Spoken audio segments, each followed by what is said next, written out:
Bien, ahora sí iniciamos con la tutoría 2 de la asignatura Fundamentos Filosóficos de la Matemática. En esta tutoría vamos a seguir viendo la unidad 1, eh, por lo que en esta tutoría no habrán preguntas para responder, ¿verdad? Van a ser en 4 de las 6 tutorías que vamos a tener,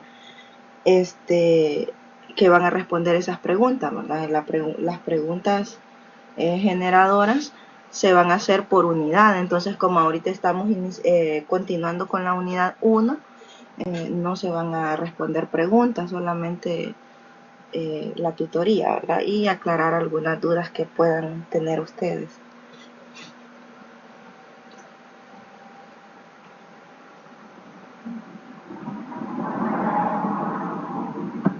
Bueno, ojalá que los demás se vayan conectando, ¿verdad? Les voy a presentar la agenda. La agenda de este día es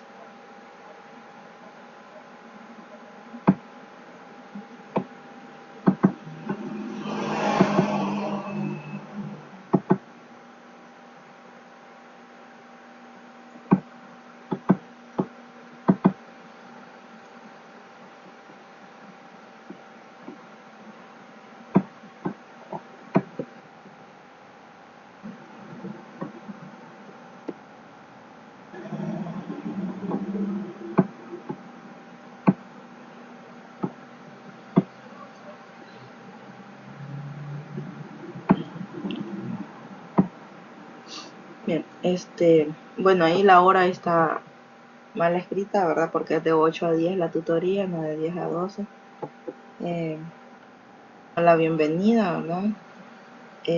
Recordar que para cada tutoría hay una tutoría de repaso, ¿verdad? Siempre los viernes después de la tutoría.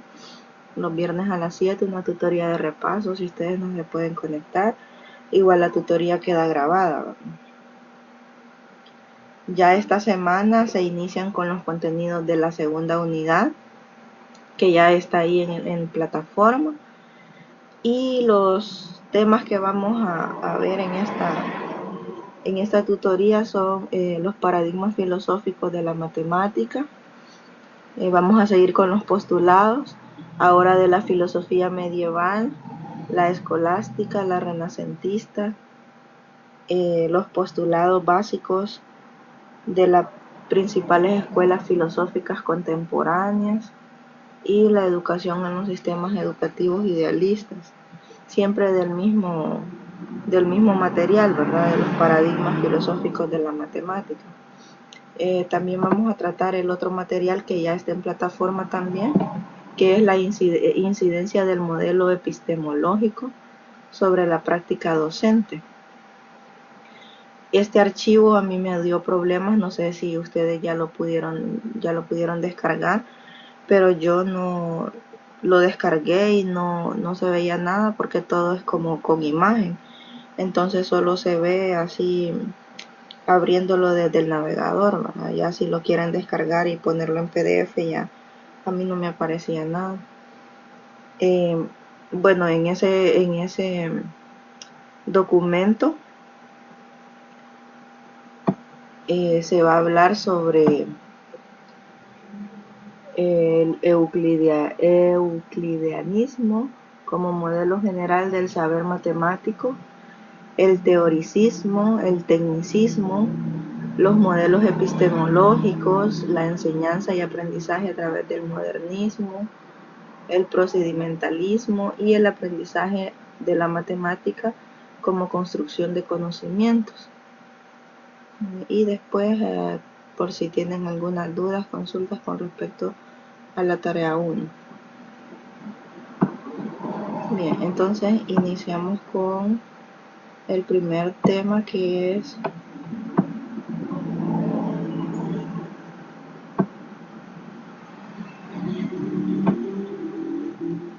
los postulados de la filosofía medieval.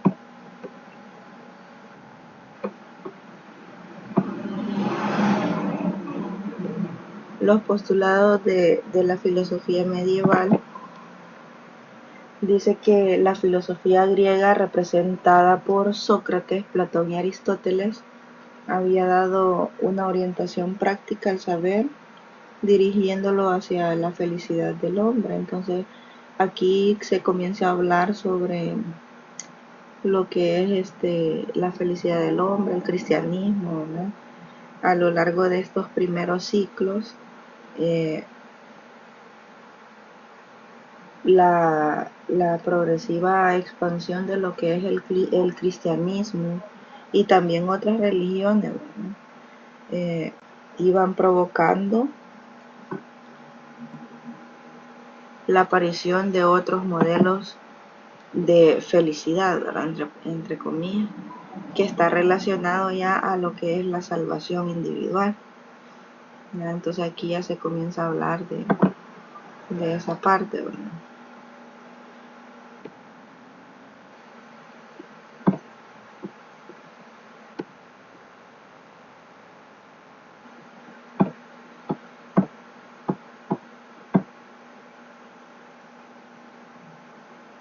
Durante este periodo de la filosofía medieval se identificaba en esta como la Edad Media, ¿verdad? Se veían lo que son dos movimientos. Uno es el patrístico y el otro es la escolástica, ¿ya? Vamos a ver primero la patrística. Esta surge en el momento en el que el cristianismo comienza a asentarse en Europa, pero todavía no tiene muy definidas todas sus bases. Entonces, en este contexto llega lo que es el cristianismo a Europa y lo hace intentando someter la razón a la fe, o sea, planteando un dominio de la fe sobre la razón. Entonces aquí ya comienzan a hablar de lo que es la fe, ¿verdad? Patrística.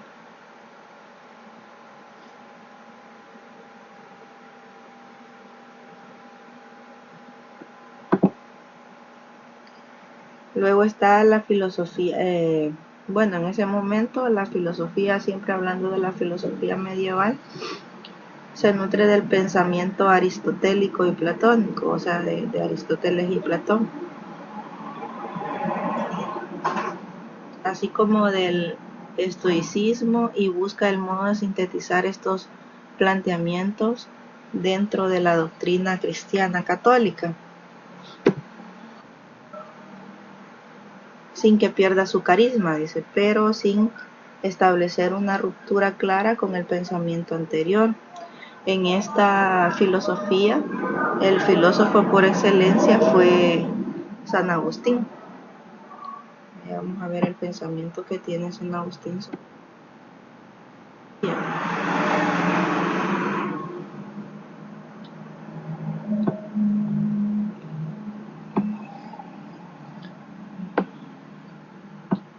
Bueno, su pensamiento dice que giraba alrededor de los principios, que la fe es la entidad que da vida a la religión, ¿no? Que si no hubiera fe no existe la religión. Cree que para entender hay, dice, creo para entender y entendiendo para creer.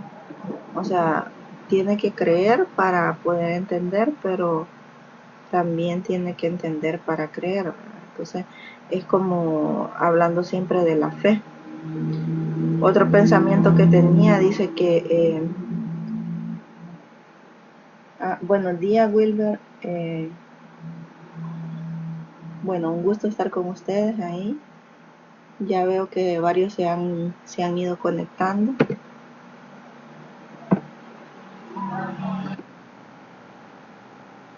Ahorita les estoy explicando, haciendo como un breve resumen de lo que ustedes han estado leyendo, ¿verdad?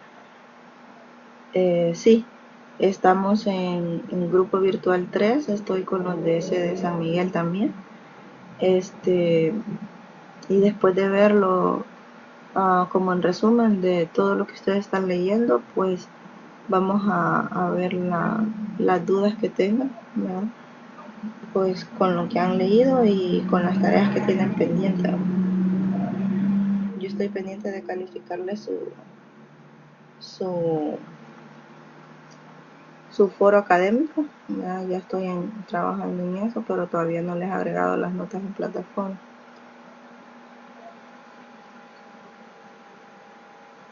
Jacinto, mucho gusto. La semana pasada anduve por Gotera.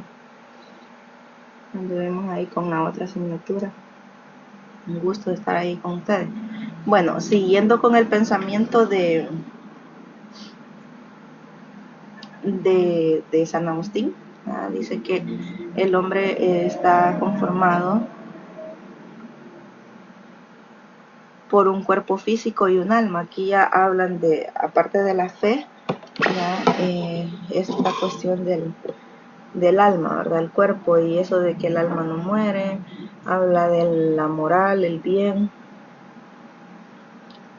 En Gotera estoy con práctica docente. Estamos con práctica docente ahí. Pero no es siempre, solo algunos sábados que tengo que ir.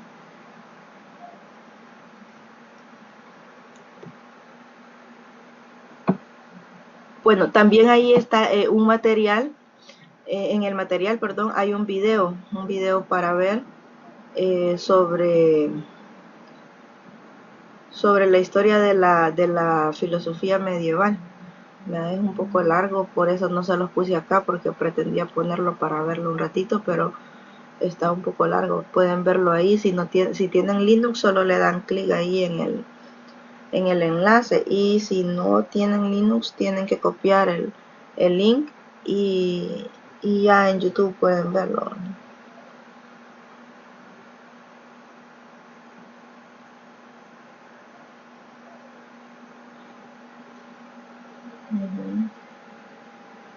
Oh, qué bueno. Bueno, los postulados de la filosofía escolástica, estos son otros postulados. Dice que según la escolástica, siempre hablando en la Edad Media de la filosofía medieval, no constituyó ni una comunidad filosófica ni una teoría cerrada y dogmática, ¿verdad? Sino que la palabra escolástica servía para describir el conjunto de las escuelas que en diversas ciudades europeas comentaban a Aristóteles, pero desde otras perspectivas, ¿verdad? Es decir, que no hay una, sino muchas escolásticas medievales, porque no se centraban en una sola filosofía, ¿verdad?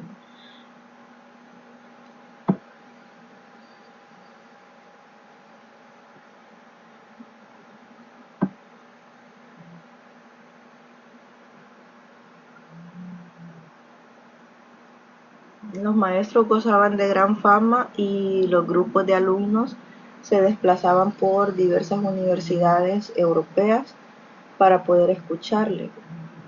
En principio, un escolástico realizaba dos tipos de actividades. Una que era la lectio, que es como la lección, que consistía en comentario de texto, y la otra es la disputatio, que era como debates. Hacían debates entre maestros sobre alguna cuestión abierta, maestros que tuvieran una reputación, ¿verdad? Una buena reputación, y comenzaban a hablar sobre cualquier tema, no era un tema en sí, un tema específico.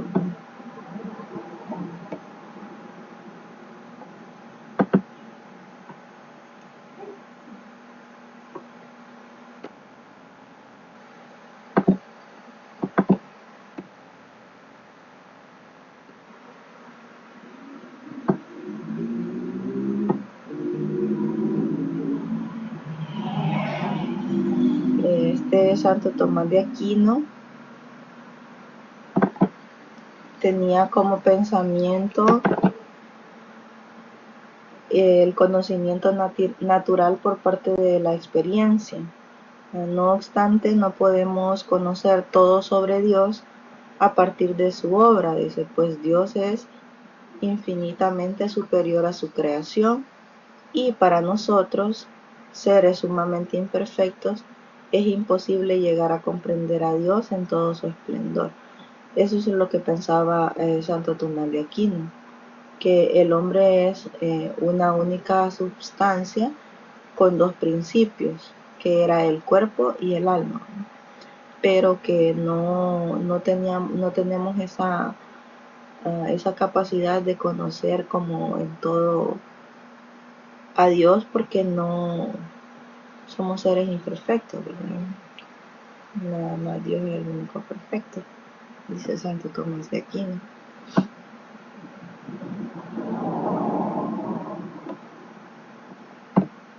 Claro, tenemos nuestras limitaciones, ¿verdad? Si no, no seríamos seres humanos. Pero realmente eso es lo que pensaba, ¿verdad? Es el Santo Tomás de Aquino, y creo que muchos de nosotros en esta edad igual, ¿verdad? En esta era, pensamos que pues Dios como divinidad es perfecto. Y nosotros pues no lo somos, ni lo vamos a hacer nunca.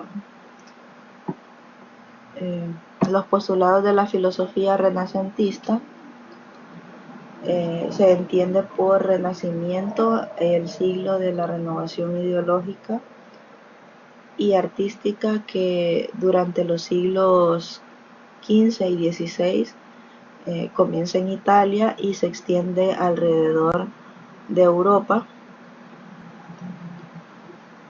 dando paso de la Edad Media a la moderna. Ese es el Renacimiento. Otra característica de esta época fue la revaloración de la dignidad del hombre, porque en la Edad Media dominaba el teocentrismo, ¿verdad? Que era una forma de pensamiento en la que Dios es el centro. A partir del Renacimiento se convierte en antropocentrismo, en la que el hombre y la circunstancia son el objeto o el centro. Ya no tenían como centro a Dios, ¿verdad? Como centro. También el material habla sobre Erasmo Rotterdam, que piensa que la educación liberal, es decir, humanista, debe ser presidida y orientada por la filosofía. La Iglesia y sus instituciones, así como la teología y sus anticuados métodos escolásticos, todos ellos están bajo el gobierno, dice, de la locura, porque se han apartado de la verdadera fuente de la religión, el cristianismo primitivo. Aquí ya estamos viendo como decían, ya Dios no era el centro, ¿verdad? Sino que el hombre era como el objeto del centro. Y sí hablaban de Dios, pero no como el centro de su vida, ¿verdad? Entonces por eso sí esta crítica Erasmo Rotterdam.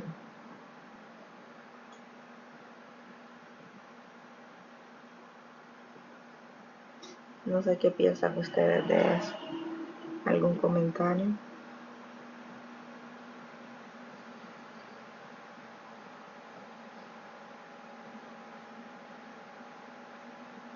Ajá, exacto. Dejaron a Dios por un lado y comenzaron con la educación liberal y humanista, que dicen, ¿no?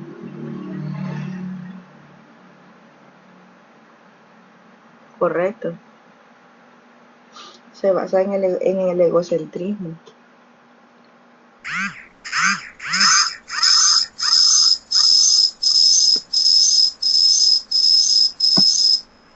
¿Qué pasó ahí?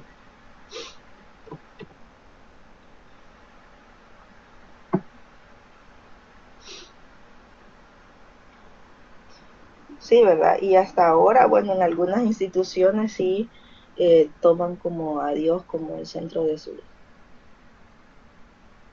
o por lo menos lo toman en cuenta, ¿verdad? Tal vez no como el centro, pero sí lo toman en cuenta. Hace un tiempo se intentó Buenos días, Alison, un gusto, sea bienvenida. Este, hace un tiempo se intentó leer la Biblia en las escuelas, ¿verdad? Y un montón de gente se opuso a eso.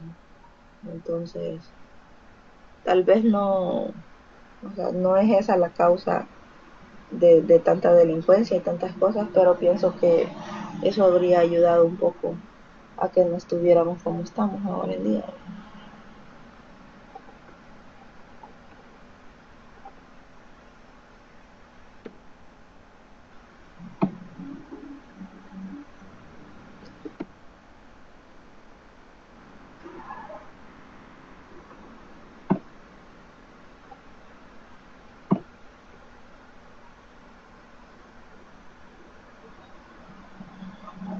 Dice que en algunas iglesias aún se implementa el estudio de la Biblia.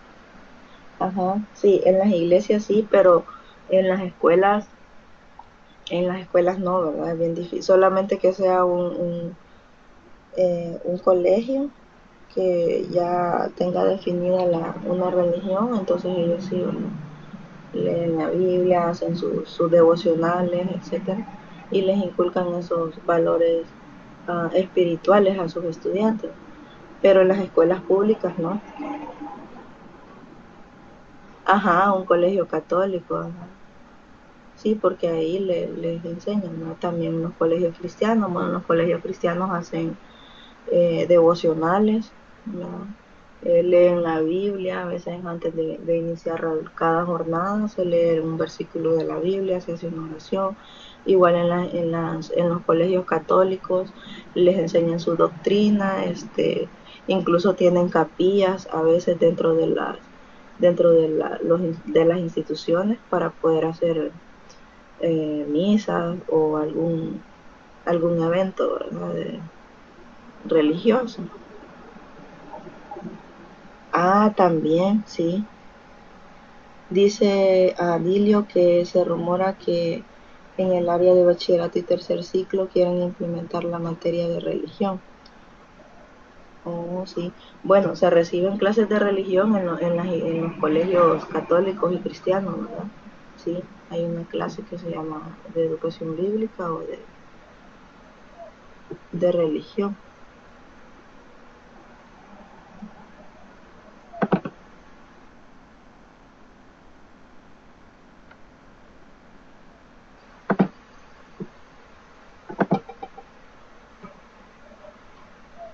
Sería bueno si eso se pudiera implementar, ¿verdad? Porque es cierto, tenemos libertad de religión, pero no sería como obligarlos, ¿verdad? A que pertenezcan a una religión, sino que hablarles un poco de la palabra de Dios que pues nunca regresa vacía, ¿verdad? Y algo les va a calar después de tanto, ¿verdad?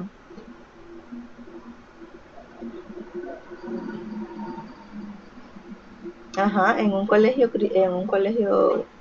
cristiano o católico sí, pero en las escuelas no. Yo he visto algunas escuelas, pero porque las maestras así lo han decidido, ¿verdad? Sin embargo, algunos han tenido problemas. Yo una vez visité un centro escolar aquí por San Miguel y una maestra antes de iniciar la clase lee un versículo de la Biblia y hace una oración y todos los estudiantes lo hacían. Entonces ya eso era algo que ella tenía establecido cada día, pero los estudiantes lo hacían.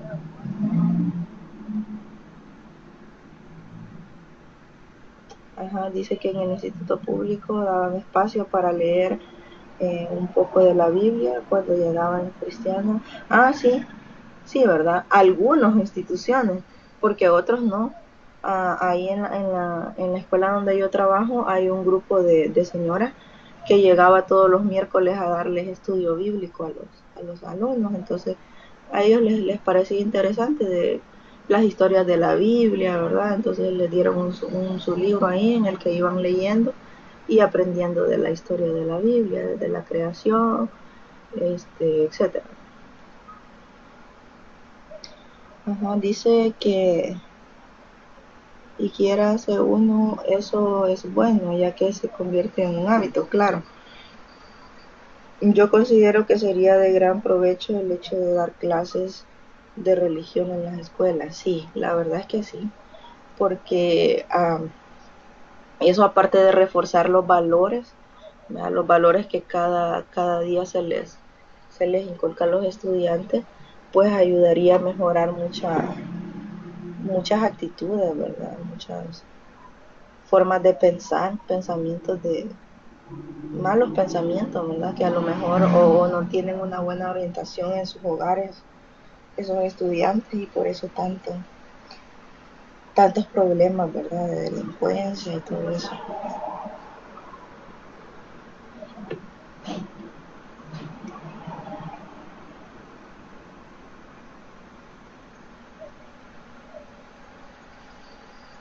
Sí, justo eso es lo que necesitamos, dice Alison, pero lo malo es que no todos los docentes y alumnos tienen la misma creencia. Ese es el problema, que cuando hablamos de religión generamos conflicto, ¿verdad? Porque si llega alguien, una persona, un católico a querer hablarles de la palabra, entonces vienen los maestros docentes que son cristianos, ya se ponen herméticos, ¿verdad? Y igual viceversa, ¿verdad? Entonces, yo creo que nosotros como docentes debemos de dar el ejemplo. Yo siempre les he dicho a mis estudiantes que sea quien sea que llegue, o sea, llegan a hablarles de Dios y no tienen que fijarse en la religión que ellos profesan, y que tienen que escucharlo todo, pero retener lo bueno, ¿verdad? Lo que ellos saben que está bien. Entonces, habría que comenzar con los maestros, ¿verdad? Hacer conciencia a los docentes para posteriormente trabajar con los estudiantes.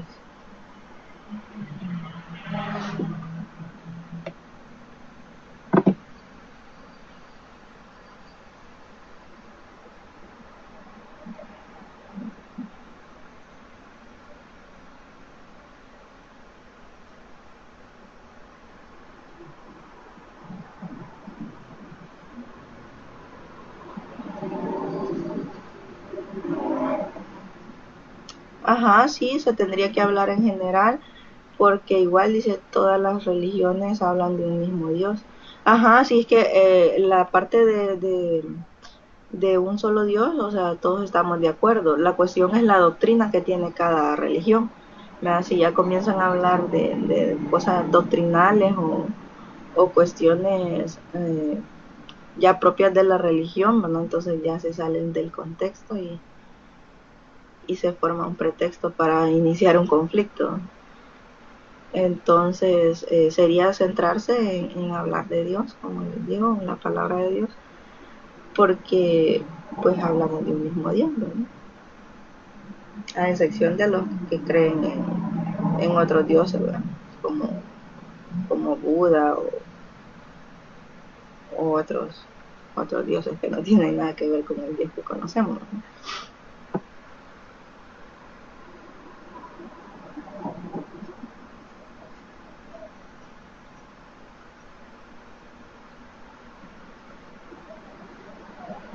Ajá, esa es otra cosa que llega, o sea, hay algunos que no llegan a hablarles de la palabra de Dios o a inculcarles los valores cristianos, sino que a hablar de otras religiones. Entonces eso también molesta, ¿verdad? Obviamente va a generar conflictos.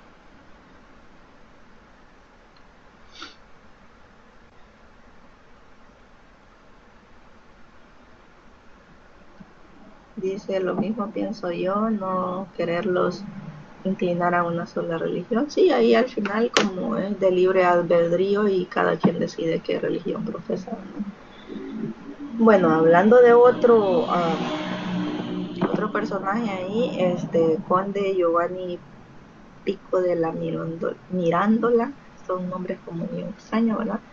Ese su gran legado fue el discurso sobre la dignidad del hombre. Más, está por ahí también en, en el material. Bueno, esos son los postulados con respecto a la filosofía medieval hasta llegar a la escolástica del Renacimiento. Los postulados de las principales escuelas filosóficas contemporáneas.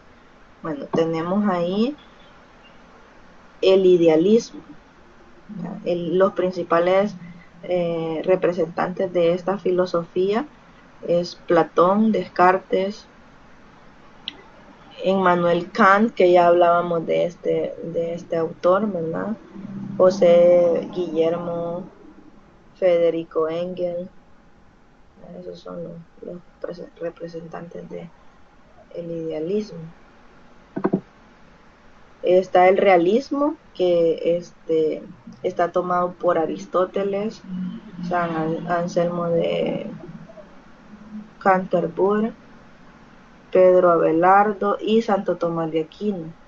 Este es lo que veíamos antes, donde dice que habla sobre la fe, ¿verdad? Santo Tomás de Aquino.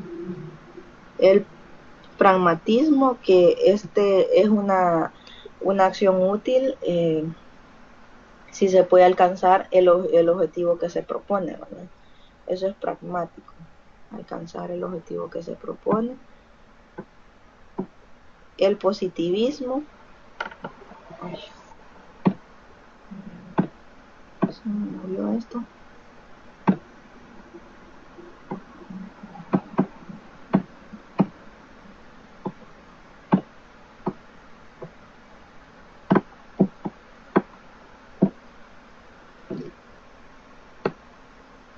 El positivismo es una corriente o escuela filosófica que afirma que el único conocimiento auténtico es el conocimiento científico.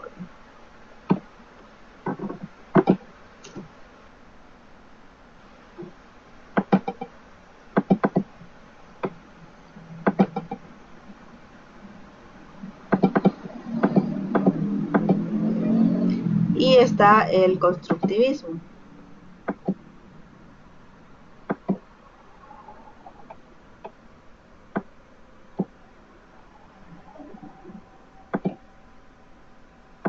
El constructivismo, que se basa en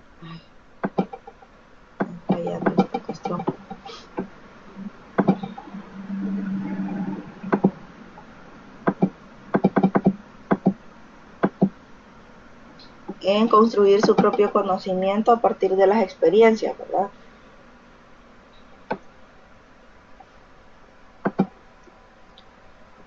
La educación en los sistemas educativos realistas, bueno, estos sistemas educativos o instituciones escolares donde la educación impartida se fundamenta en esta escuela, el maestro debe proveer experiencias necesarias para el desarrollo de capacidades del individuo, impartir el conocimiento y demostrarlo. Algunos postulados de esta filosofía de la educación de los sistemas educativos realistas dice que el maestro, mientras menos hace, mejor maestro es. Ya lo hablábamos en la tutoría anterior, ¿verdad? Que debemos tener a hacer que el estudiante sea piense, ¿verdad? Un poquito más, que sea autodidacta, que vea al maestro como un facilitador, como un guía y no como el que sabe todo y el que, o sea, van a hacer sentir al estudiante como el que no sabe nada, y si el profesor no se lo dice no está bien. Entonces de eso se trata esa filosofía educativa idealista. Bueno, eso es en cuanto al material de la filosofía paradigmas filosóficos de la matemática, ¿verdad? Eso era ya lo último. Y vamos a ver ahora el material de la incidencia del modelo epistemológico sobre la práctica docente. Les decía al principio que en esta tutoría no hay preguntas porque estamos continuando con la unidad 1. Ya van a haber preguntas solo cuando haya inicio de unidad, por ejemplo en la próxima tutoría, que van a ser ya la unidad 2. Como solo son cuatro unidades, solamente van a ser en 4 de las 6 tutorías que vamos a tener, que van a tener que responder a las preguntas ustedes. Entonces en esta tutoría no hay preguntas que responder. Vamos entonces al otro material, que es la incidencia del modelo epistemológico sobre la práctica docente. También aquí en este material tuve unas dificultades para descargarlo, tuve que verlo nada más en el navegador, ¿verdad? No lo pude descargar, así es que traté de hacer el resumen lo mejor que pude. Dice que el euclidianismo como modelo general del saber matemático. Dice que en epistemología de las matemáticas, la controversia entre los dogmáticos y los escépticos se plantea en términos de la posibilidad o imposibilidad de establecer de modo conclusivo el significado y la verdad de algo. Entonces, la epistemología es la parte de la filosofía que se encarga de estudiar lo que son los principios, los fundamentos, los métodos del conocimiento humano, ¿verdad? Entonces, esa es en este caso de las matemáticas, se encarga de estudiar los principios matemáticos, ¿verdad? Los fundamentos matemáticos. Entonces, hay una controversia, dice, entre los dogmáticos y los escépticos. ¿Cuáles son los dogmáticos y cuáles son los escépticos?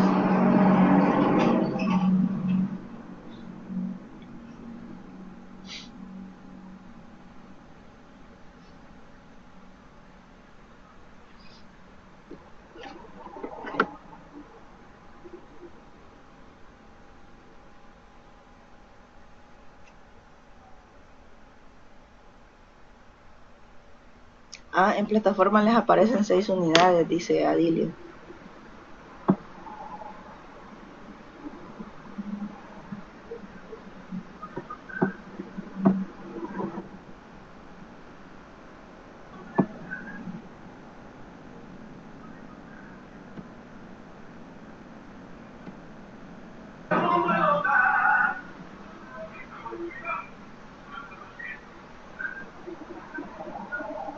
No sé, porque según tengo entendido solo son 4. Vamos a revisar la plataforma. Tengo entendido que son 4 unidades porque estaba revisando las orientaciones y solo tengo 4 unidades.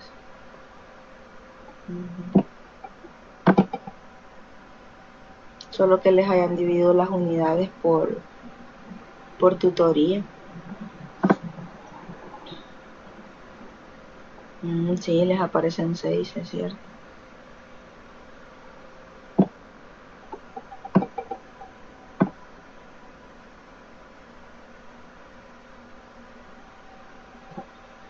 Ajá, como ahorita se va rellenando ahí. Ahorita ya tienen la unidad 2 lista, 1 y 2.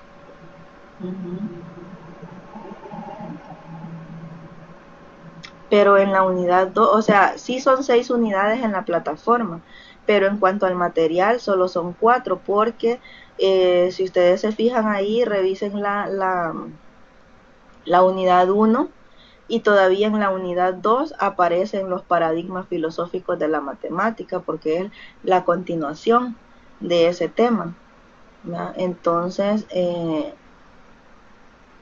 lo consideran también para la unidad 2, ¿verdad? Entonces, en realidad, sí van a haber 6 unidades, pero hay materiales que se van a repetir porque son demasiado extensos y no se han terminado de ver en una unidad, ¿verdad? Entonces, por eso se terminan de ver en la siguiente. Entonces, digamos que esta unidad 1 y 2 es una sola. Una sola en cuanto a contenido, pero en plataforma son 2.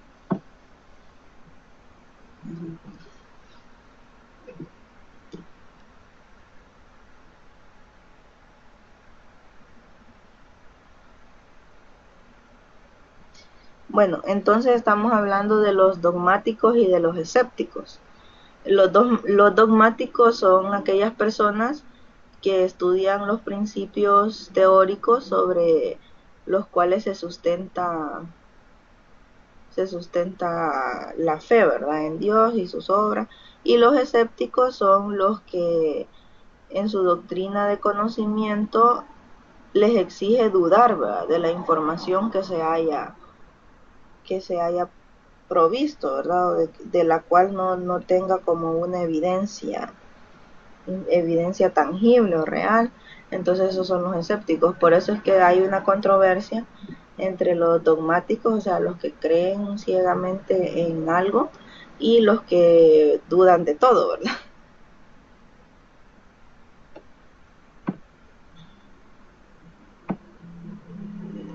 Dice, ¿cómo evitar el regreso infinito en las definiciones y en las pruebas y llevar a cabo una justificación lógica de las teorías matemáticas? Esa es la pregunta que se quiere responder en el euclidianismo como modelo general del saber matemático. Bueno, se trata del punto de partida de nuestra reconstrucción racional. Las respuestas a esta pregunta constituyen lo que es el objetivo de los fundamentos de la matemática.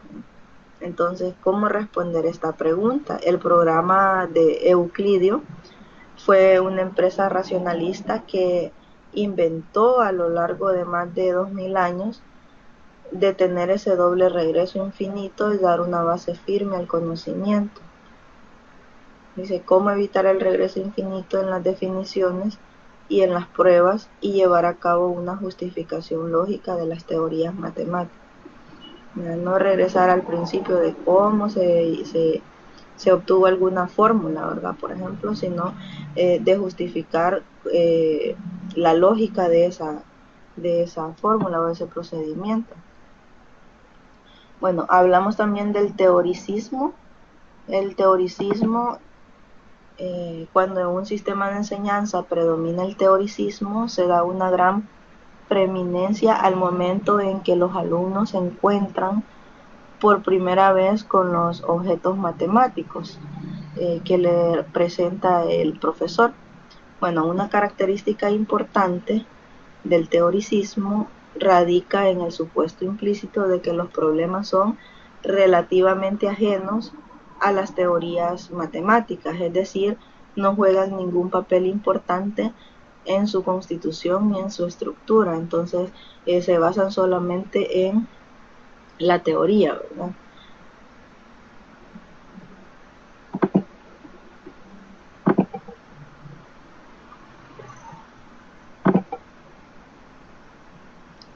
Dice que particularmente el teoricismo ignora las tareas dirigidas a elaborar estrategias de resolución de problemas complejos. Se trata más de la teoría, ¿verdad? Y por tanto, cuando aparece un problema que no puede resolverse a través de la aplicación inmediata de un teorema, entonces el teoricismo trivializa los problemas mediante la descomposición de ejercicios rutinarios. De eso se trata, que a partir de la teoría que se tiene, no se pueden resolver estos problemas tan complejos que requieren un poco más de pensamiento, ¿verdad? No solamente de aplicar una fórmula. Por ejemplo, vamos a resolver una ecuación de segundo grado y podemos aplicar la ecuación cuadrática. Entonces, solamente sustituimos ahí los valores y obtenemos ya el resultado, sino que son problemas un poco más complejos donde se tiene que pensar qué fórmula podemos aplicar o cómo construir, ¿verdad?, esa fórmula, etcétera. O sea, por ejemplo, un problema de aplicación, ¿verdad?, donde usted no le dice al estudiante resuelva la siguiente ecuación de segundo grado, porque ya el estudiante sabe que si usted le dice que es una ecuación de segundo grado, entonces ya va a saber qué fórmula es la que va a usar. En cambio, si se le dice, se le elabora un problema, ¿no?, un problema en el que tenga que encontrar primero la solución, la ecuación de segundo grado, y después encontrar su solución sin decirle, ¿no? De eso se trata. El teoricismo se queda como un poquito corto en esa parte, ¿verdad?, porque solo le explicamos la parte teórica. Entonces, esta manera de trivializar la actividad de resolución de problemas propia del teoricismo proviene del dogma euclidiano, según el cual tanto los problemas, o sea, los ejercicios que se utilizan, como los conocimientos que el alumno ha de emplear, están absolutamente determinados por la teoría a la que sirven. O sea, tienen que tener la teoría, ¿ya? Relacionados directamente con la teoría que se les da, ¿verdad? Los ejercicios que se les propone, sin hacerlos como analizar o pensar un poquito más. Ahora el tecnicismo. Bueno, el tecnicismo se trata del punto de partida de nuestra reconstrucción racional. Dice que las respuestas a esta pregunta constituyen el objetivo de lo que habitualmente se denomina fundamentos de la matemática. El programa euclidio fue la empresa racionalista que inventó a lo largo de hace 2000 años, ¿verdad?, de tener ese doble regreso del infinito y dar una base firme del conocimiento, ya cuestiones más técnicas, ¿verdad?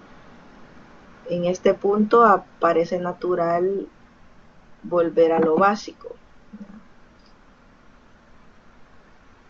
dado que el teoricismo se identifica aplicar técnica matemática como realizar una actividad absolutamente predeterminada por la teoría. Resulta que las instituciones donde está el modelo docente es muy difícil imaginar la posibilidad de que una técnica se desarrolle en manos del alumno o a espaldas de la teoría. Entonces aquí es donde les decía que parece normal, ¿verdad?, o natural volver a lo básico, como dice, para no perderlo todo. Entonces de aquí surgen lo que son los modelos docentes que enfatizan el aspecto más rudimentario, digamos, a los que vamos a llamar modelos docentes o tecnicistas.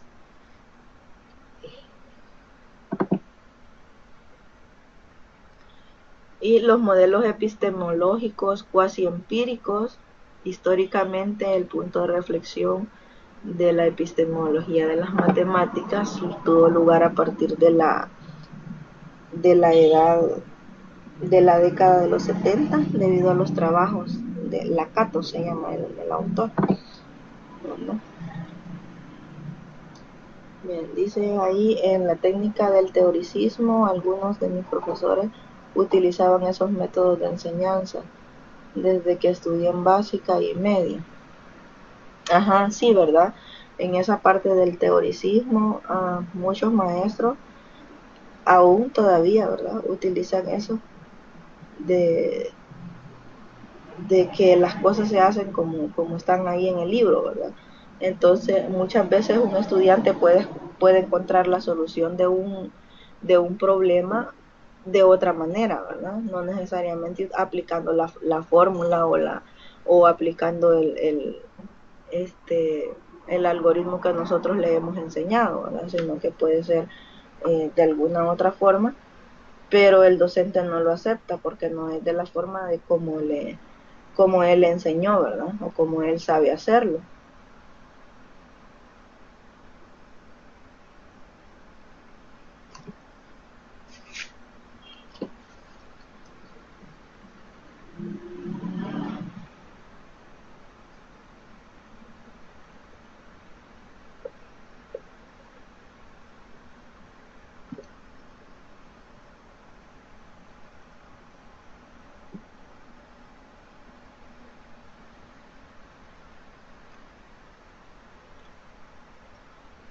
Dice, y en ese caso el argumento es válido.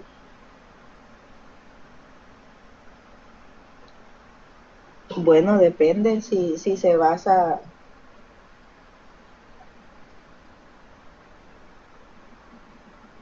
No me refiero a la respuesta, sino al procedimiento. Puede ser que la respuesta sea la misma, pero haya utilizado otro procedimiento.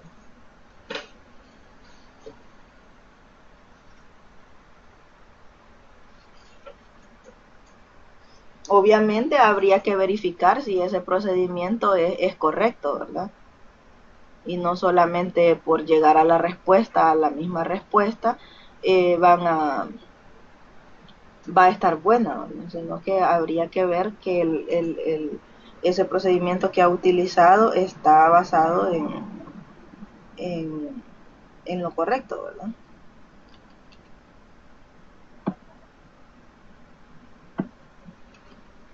Bueno, este autor, Lakatos, caracteriza las teorías cuasi empíricas en contraposición a las euclidias, como sigue. Se llaman enunciados básicos a los enunciados de un sistema deductivo a los que se inyecta inicialmente valores de verdad. Aquí ya se hablan de valores de verdad, como vemos en la cuestión de álgebra proposicional, ¿verdad? En álgebra proposicional se ve esto de los valores de verdad, si una proposición es verdadera, si una proposición es falsa, etc. Enseñanza y aprendizaje a través del modernismo. Y aquí ya entra el término modernista. La razón del término modernista dice que se utiliza para nombrar lo que sigue la moda de una época. Se llama modernista porque sigue la moda de una época. No necesariamente solamente lo que está de moda, ¿verdad? Lo actual. Dice, es decir, aquello que va de acuerdo con las tendencias de su tiempo. O sea, en ese tiempo ese era el modernismo. Ahora, si lo vemos desde ahora, o sea, ya no sería modernismo, ¿verdad? Porque ya hay otras cuestiones en nuestro tiempo que son diferentes a ese tiempo. Entonces, la iniciativa de dar ese nombre al movimiento de América Latina, dice, nació a partir de Rubén Darío. Este personaje, quien en su artículo publicaba que calificó el estilo de un escritor mexicano llamado Ricardo Contreras como expresión moderna.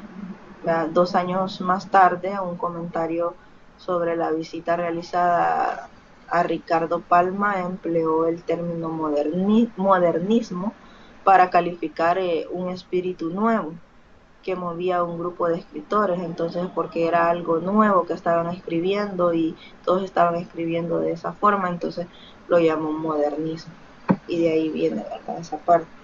Entonces, para rescatar la actividad de la resolución de problemas en sí misma, se debe tomar como eje y finalidad de la actividad matemática y de todo el proceso didáctico.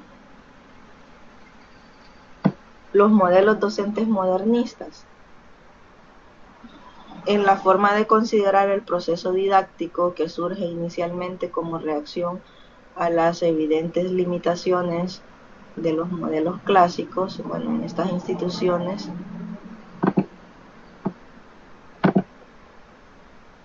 predominaba lo que es el modernismo, donde tenían ya docentes modernistas que identificaban la actividad matemática con exploración de problemas que no eran triviales, que no eran los mismos problemas de siempre, ¿verdad? Con tareas que se realizaban cuando todavía no se sabe gran cosa de la solución. Entonces, por eso los llamaron modelos docentes modernistas, porque comenzaron a realizar las actividades matemáticas con la exploración de problemas de la realidad, ¿verdad? Cómo resolver problemas del entorno.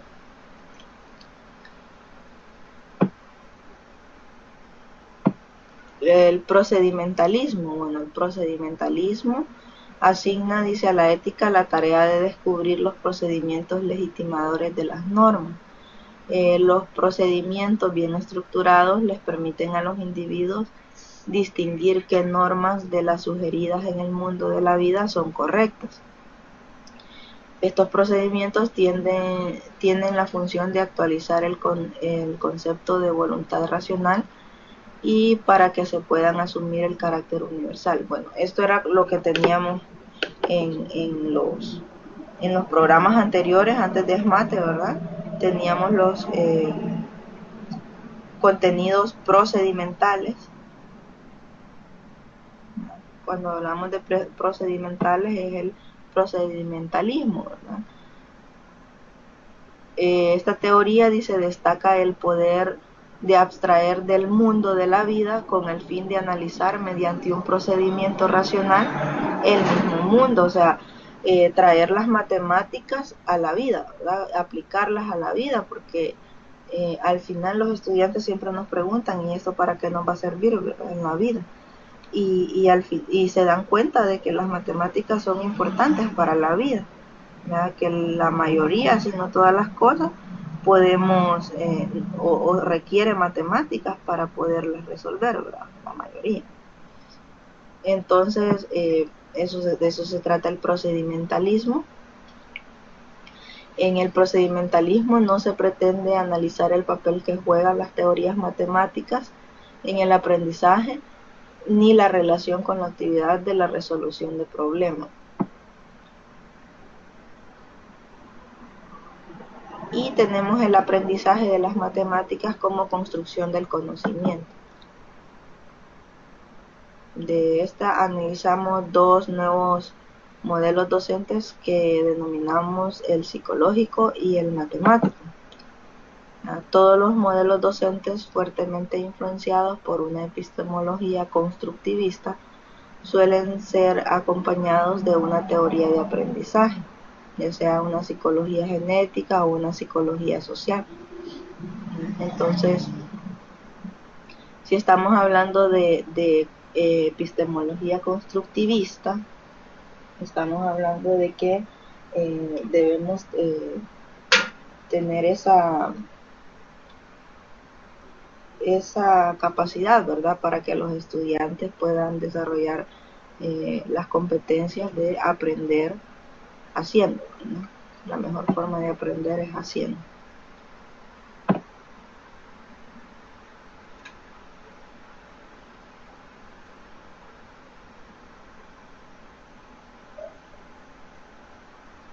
El conocimiento matemático utiliza al profesor, dice, para la planeación de secuencias didácticas de estudio diseñadas especialmente para desarrollar las habilidades y necesidades cognitivas de sus estudiantes y que pueden ser modificadas de acuerdo con el progreso y dificultades que haya observado en ellos. Dice, estoy de acuerdo, la mejor forma de aprender es haciendo. Sí, eso es bastante claro, ¿verdad? Eso está bastante claro. Bueno, muchos de ustedes a lo mejor lo han experimentado como docentes o como estudiantes también, ¿verdad? Cuando ustedes les enseñaron algo y le dijeron hágalo, lo aprendió más rápido que si solo le dicen, mire, esto se hace de esta y de esta forma. Entonces no se aprende nada, no es como haciéndolo. Y además de eso, aplicarlo a la vida. ¿Para qué me va a servir esto? Entonces, cuando tenemos un aprendizaje basado en el aprender haciendo y en un aprendizaje significativo, ¿verdad? Es para toda la vida.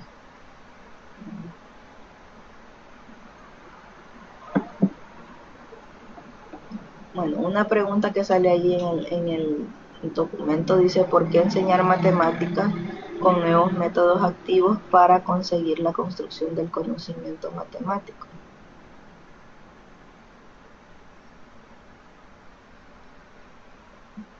¿Quién me podría dar alguna respuesta sobre esa pregunta? ¿Por qué enseñar matemática con nuevos métodos activos para seguir la construcción del conocimiento matemático?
Bien, dicen ahí, porque así se van dando nuevas propuestas y estrategias y en donde el alumno se va adaptando a a las nuevas formas de aprender y enseñar matemáticas.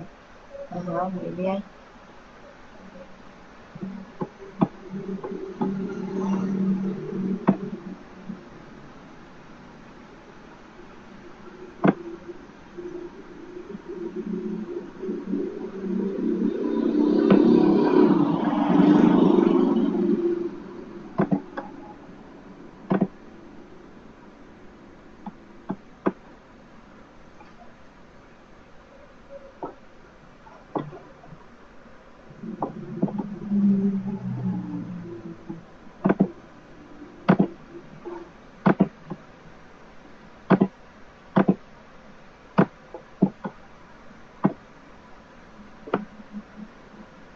Bien, ¿alguien más? Creo que están escribiendo por ahí, estoy esperando, ¿verdad? A que me den sus opiniones.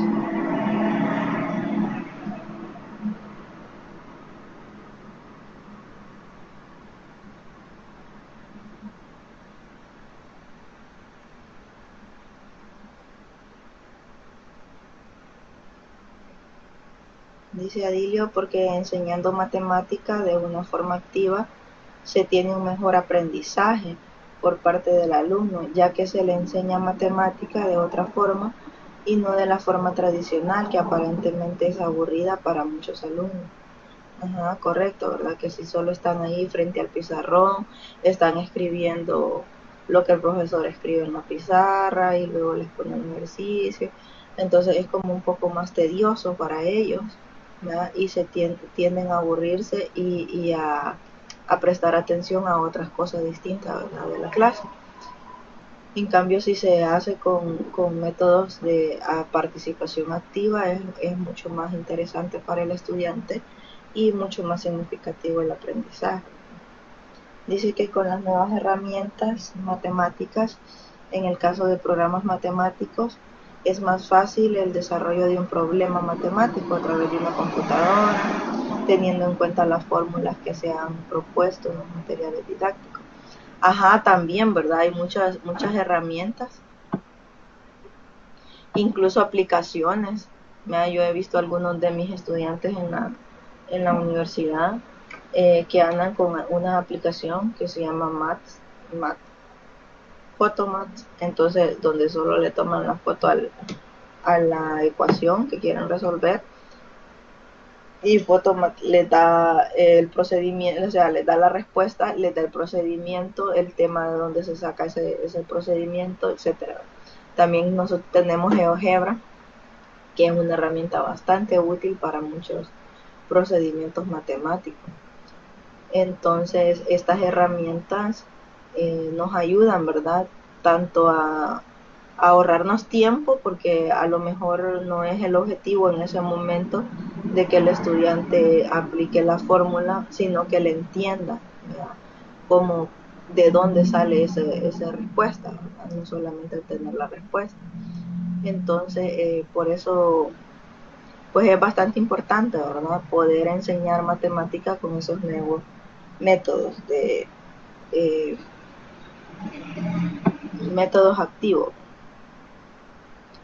Dice que en los estudios relacionados con la historia y la enseñanza de las matemáticas se analizan aspectos, conceptos o métodos históricos que pueden incidir directa o indirectamente en las reflexiones sobre la enseñanza o el aprendizaje de las matemáticas. Entonces tenemos que enseñar a nuestros estudiantes también a reflexionar, a pensar, no solamente a seguir un patrón, ¿verdad? A sustituir una fórmula, a encontrar una respuesta.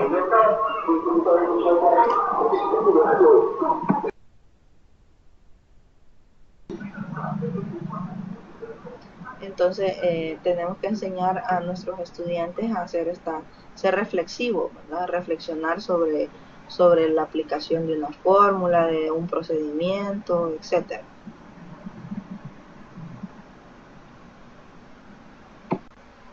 Bueno, el material propuesto, recuerden que vamos a ver, eh, ya iniciamos unidad 2, ¿verdad? Ahora no tienen tarea de entrega de preguntas, solamente tienen pendiente la tarea 1, ¿verdad? La tarea 1 para esta semana.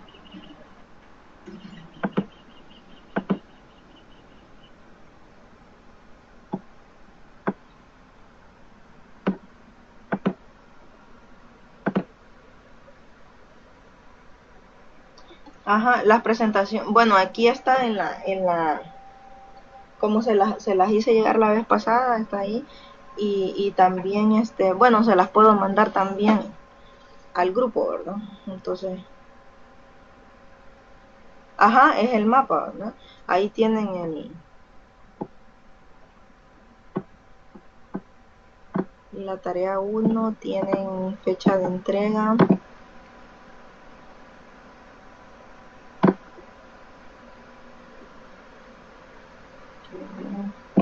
Sí, ya tienen la fecha de entrega para la tarea 1. Ya tres de ustedes ya me la entregaron. Tienen hasta el 24 de marzo. Hasta el otro domingo. Ahora tienen toda esta semana para entregarlo. Bueno, de San Francisco Gotera me entregaron 3. De San Miguel me entregaron 7. Ah, entonces no son más. Correo electrónico.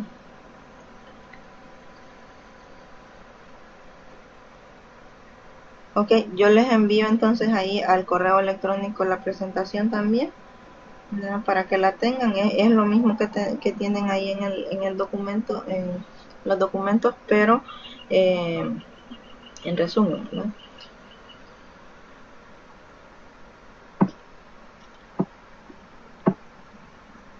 Creo que sí, la mayoría. Bueno, hasta ahora no me la han entregado, no, nadie ha entregado la tarea del 24 de marzo.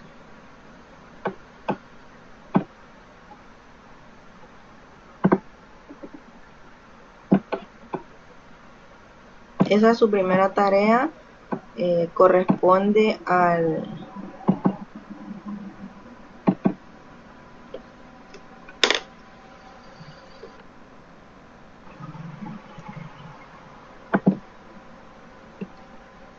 15% de su nota de cómputo, ¿no? El 10% era el foro académico, que ya se los revisaré este fin de semana, y la tarea 1, que es el 15%.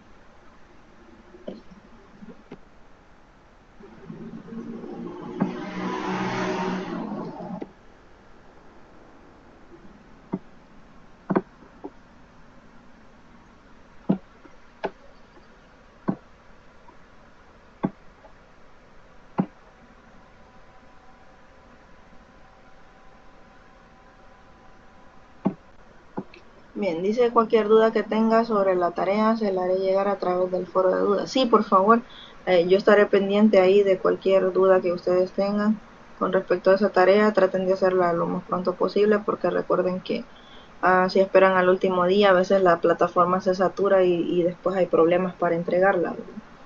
Así que no dejen para el último día la tarea. Bueno, les agradezco la comprensión. Espero que se puedan conectar ahí a esa tutoría de repaso y pues estamos en contacto. Si tienen alguna duda, preguntas, me la hacen llegar, ¿verdad? Ya sea por el grupo o en plataforma o en el foro de dudas. Siempre estoy ahí pendiente. Bien, agradecerles entonces su participación, ya que eso enriquece más lo que es la tutoría, ¿verdad? Gracias por participar a todos los que participaron y por estar ahí todos los que pudieron conectarse.